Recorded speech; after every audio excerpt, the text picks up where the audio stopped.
enchemos a garrafinha de água, galerinha. Aí você põe isso mesmo. Aí, e você vai pôr.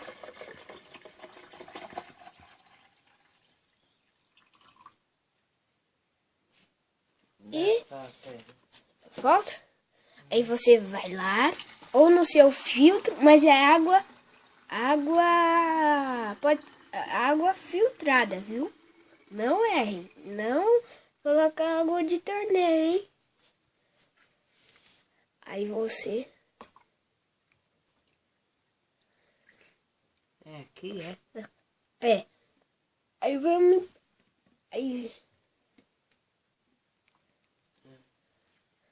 não veio me perguntar, tá? Se é natural ou gelada. É lógico que é gelada, né? Ou natural, né?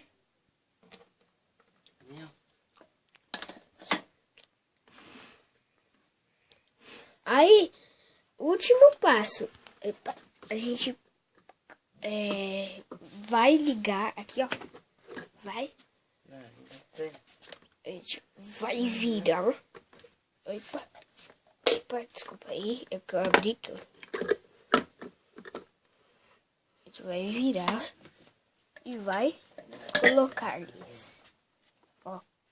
Eita, não dá pra ver, né?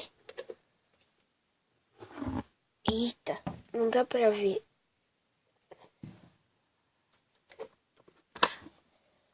Deixa eu pegar minha lanterninha.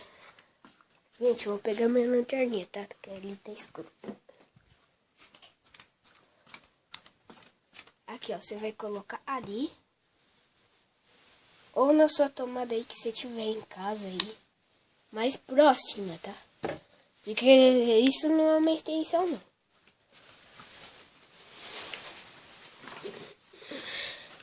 E vamos ligar-lhes.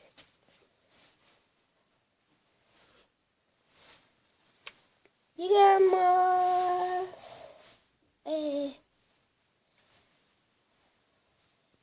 E aí, galerinha, é fácil, simples e rápido, tá? Aí voltamos na hora que terminar o café, tá?